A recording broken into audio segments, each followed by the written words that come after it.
My people, something big is happening in the Sahel. The AES, Alliance of Sahel States, has announced plans to build something that could change the Sahel and the continent forever. Because for far too long, Africa's dreams have been financed by other people's money and shaped by other people's priorities. What do? We go to the IMF, the World Bank, the so-called development partners, and in return, we've been handed loans with conditions that strip away our power to decide our own future.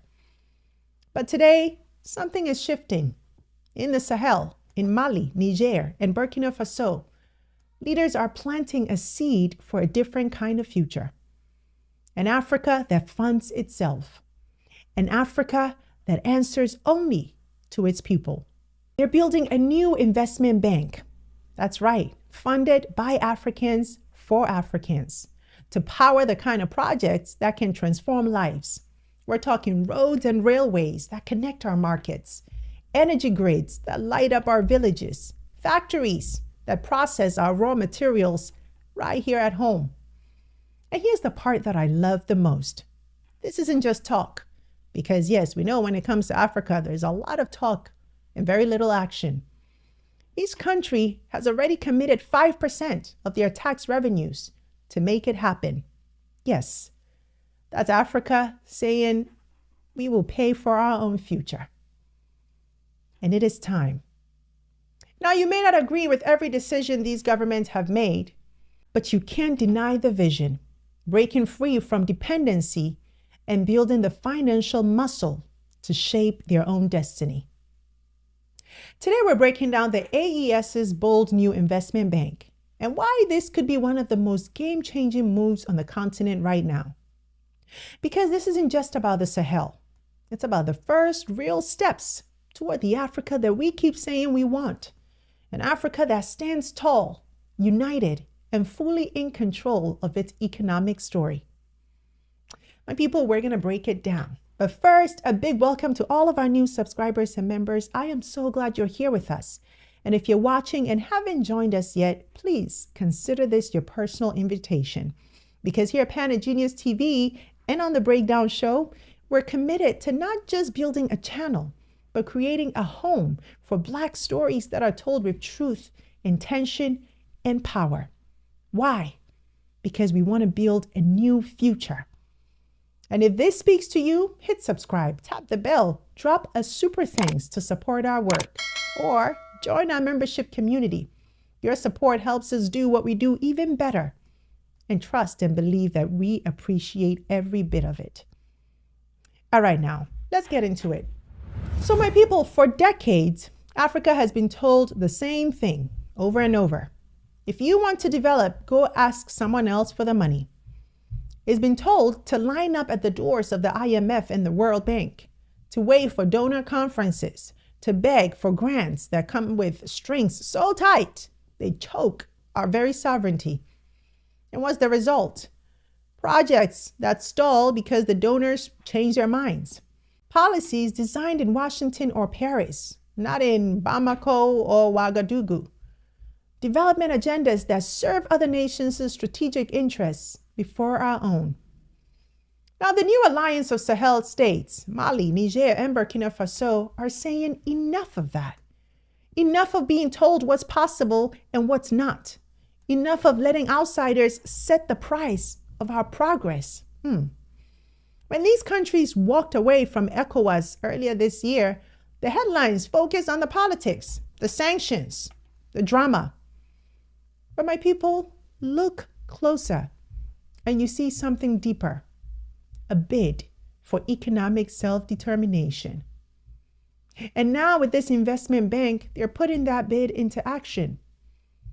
An advisor to Burkina Faso's government in a statement to Bloomberg said, and quote, "We don't want to find ourselves in a situation where we're reliant on foreign investors who tell us where to invest and what to invest in." Simple, plain and simple. No more waiting for approval from Brussels or Washington for approval to build a bridge or launch a power plant. No more relying on aid that can be cut off overnight, as Trump did earlier this year. This is Africa funding Africa, using African money for African priorities. This, my people, is why this moment matters. It's not just about the Sahel. It's about setting a precedent. It's about showing the rest of the continents that we can, in fact, finance our own development and own our economic future. So how exactly is this going to work? The vision is simple but powerful. According to the same advisor who spoke to Bloomberg, Mali, Niger, and Burkina Faso will each commit 5% of their tax revenues to fund the bank.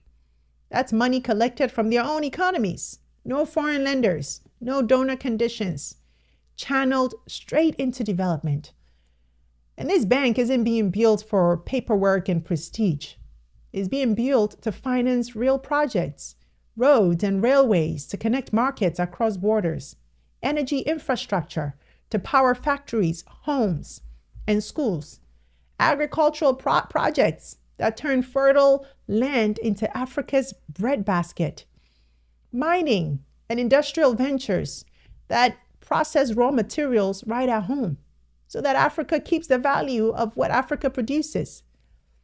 And because the bank is controlled by the Alliance of Sahel States, the decision-making is theirs. No 5-year wait for approval, no endless conditions that kill the spirit of a project before it even starts. This is what makes it different from the traditional model. Instead of knocking on the doors of the World Bank or the IMF, waiting for a green light, and then paying interest rates that drain public budgets, the Sahel can decide today and start building tomorrow. And yes, this is starting small, but so did every great institution we now take for granted. If this works, my people, it won't just change the Sahel. It could inspire an African investment bank for the whole continent, fully owned, funded, and driven by African nations. My people, this vision is so exciting and timely. It's what we've been talking about here on the breakdown, right? It represents more than just the idea of a bank. It is a statement, a declaration that Africa can no longer be defined by dependency. For far too long, the stories about Africa's development have been written in foreign capitals. We've been told what's feasible, what's affordable, and what's allowed. And every time we've tried to chart our own course, we've been warned that it's too risky, too ambitious, or too African. The Sahel Investment Bank turns that script upside down. It says that we will decide our priorities.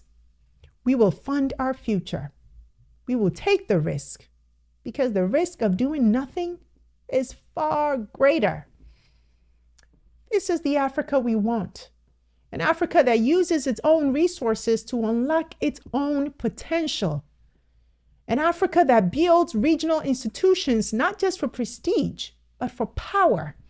Real economic power that can shape industry, trade, and innovation. And the beauty of it, this isn't just a Sahel victory. It's a blueprint. The rest of the continent can follow. East Africa could do it. Southern Africa could do it too. And one day, these regional pillars could connect into a continent-wide African investment bank, a financial engine for Agenda 2063 that answers to no one but us. And even beyond Africa, imagine this bank forging strategic partnerships with Black-owned banks in the Caribbean and the United States. For the first time, we could create a financial bridge across the global Black world, linking our capital, our markets, and our ambitions. Because together, Africa and the Caribbean and the diaspora in the US hold multi-trillion-dollar purchasing power. And if we channel even a fraction of that into our own financial institutions, we could fund our own infrastructure. We could back our own entrepreneurs. We could negotiate with the world as a united economic force, not as beggars, as we often show up, but as partners, as key players, as stakeholders. My people, this is bigger than a bank. This is about vision, about unity. This is the foundation of a new economic reality for the entire Black world. If Africa built it and the Caribbean and US diaspora connect to it, we stop playing defense in the global economy and start playing offense. We stop reacting to what others decide and start setting our own terms. But here's the truth. This vision only works if we all see ourselves in it. If we see this not as their bank in the Sahel, but as our bank, our platform for global Black wealth and power.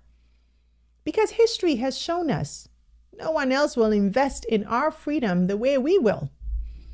And the sooner we put our resources together, the sooner we'll stop being customers in someone else's economy and start being shareholders in our own. But before we talk about how we can get involved and support this vision, let's be real, right? Big ideas don't come without big challenges. And if we're going to back this, we need to understand the road ahead. The first roadblock, money. Yes, 5% of tax revenues is a bold start, but these are some of the poorest economies in the world. Their budgets are already stretched. So the bank will need to prove that it can multiply that money through smart investments, partnerships, and returns. The second is management and transparency. If this becomes another political slush fund or a victim of corruption, the credibility and the dream will collapse before it even takes off.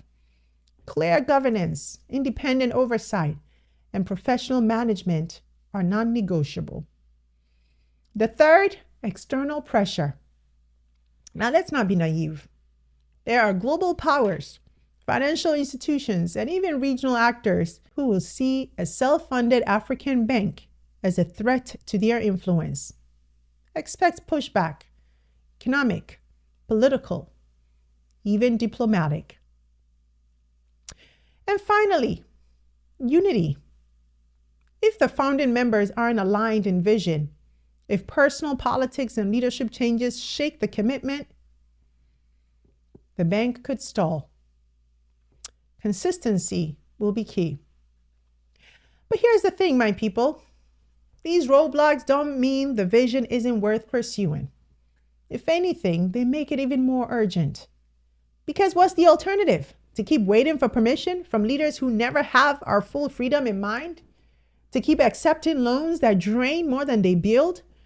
To keep letting outsiders decide which roads we can pave, which industries we can grow, and which dreams are too ambitious for us? No. The harder the road, the more important the journey. Yeah, my mom always tells me that. And every major institution in the world today, the World Bank, the Asian Development Bank, even the European Union's central funds, started with skepticism, small budgets, and yes, big resistance. They build credibility over time through persistence and results. The Sahel Investment Bank can do the same, but only if we back it, if we protect it, if we keep it accountable. And that's where we come in. Because my people, this can't just be their fight in Mali, in Niger, in Burkina Faso. This has to be our fight across Africa, the Caribbean, and the diaspora worldwide. So how do we make that happen? Well, here's what I believe. If we truly believe in this bank as a game changer for Africa and the global Black community, then we have to move from applause to action. First, let's spread the word. Right now, most people have no idea this bank is even being built. So let's talk about it. Let's post about it. Share this video with your group chats. Let the Sahel know that the world is watching and cheering them on, because that matters. And second, push for partnerships. We have Black-owned banks, credit unions, and investment firms across the Caribbean and the US that could connect with this institution. If you're in those spaces or know people who are, let's start the conversation. And the goal here? A global Black financial network that links our trillions in purchasing power. Third, let's build diaspora investment channels. Yes, we can't all send millions, but we can create structures, cooperative funds, bonds, diaspora savings schemes that allow ordinary people to invest in projects backed by the bank. Imagine knowing your contribution is building a hospital, a factory, or a renewable energy plant in Africa.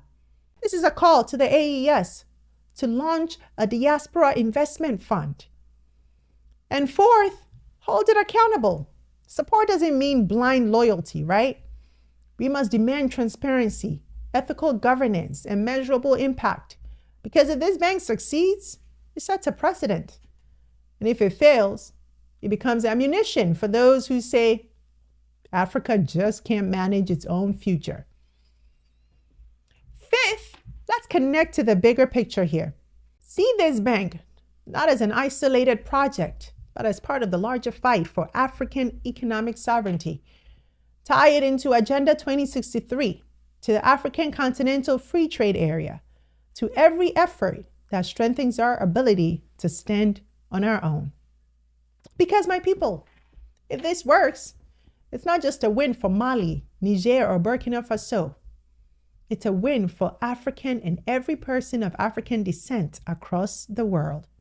My people, I want to come back to us, because vision without support is just a dream. And the truth is, the diaspora holds one of the most powerful keys to making this bank a success. Every single year, Africans in the diaspora send nearly $100 billion back home in remittances. Think about that. $100 billion sent home. That's more than all the foreign aid we get from Western governments combined. We are already funding schools, building homes, and paying hospitals for our families.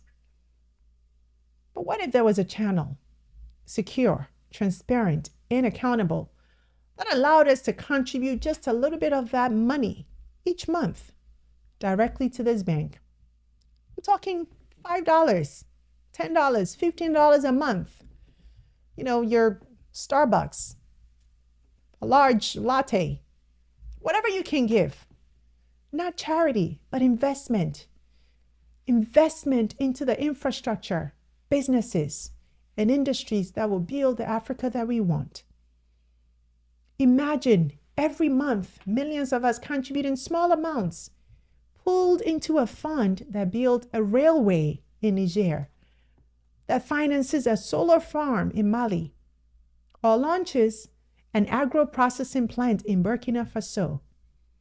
That's our money, our hands, shaping our future. And here's my question to you. Would you do it? If there was transparency, if there was real accountability, if you could track exactly where your contribution went, would you commit to building Africa's first truly people-powered bank? Because this is how we move from being passive supporters to active architects of Africa's economic independence. This is how we turn remittances into revolutionary capital. And if enough of you let me know that you would, I will personally travel to Burkina Faso, meet with Captain Ibrahim Traoré, and tell him we are ready to launch a diaspora investment fund. My people, what we're witnessing in the Sahel right now is not just another policy announcement. It's the planting of a seed that says Africa will no longer wait for permission to dream. A seed that says we will no longer beg for resources that we already have. I mean, make it make sense. A seed that could grow into a financial movement powerful enough to unite Africa with the Caribbean and the diaspora across the world. Tapping into our own shared wealth to transform our shared future. Because here's the truth. No one is coming to save us. If they were, they would have been here already. But we have everything we need to save ourselves. We have the talent. We have the resources. We have youth, the advantage of youth. And through this bank, we can have the structure to build an entirely different future.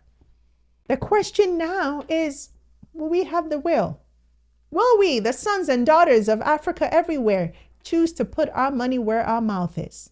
Even if it's just $5 or $10 a month, will we help build an institution that belongs to us, answers to us, and works for us? History is full of moments where nations and peoples had the chance to change their destiny and either seized it or let it slip away. This, my people, is one of those moments. And years from now, when our children ask us what role we played in building the Africa we always talked about, I want us to be able to say, we didn't just watch, we built it. So now I turn it over to you, my people. What do you think of the AES's bold vision? And if you had the chance, would you support this bank? And in your view, what must be done to turn this idea into a truly transformative force for the continent? Let me know in the comments and let's talk about it. You know, I can't wait to hear from you. And as always, please be sure to amplify this video, especially if you enjoyed it and like the ideas. And don't forget to subscribe, join our membership community, or drop a super thanks to support our channel. Thank you so much. I am truly thrilled to be able to come to you every day and to have these important conversations together. Thank you for tuning in. I'm Sandra Bebu Boateng, and until next time, take care.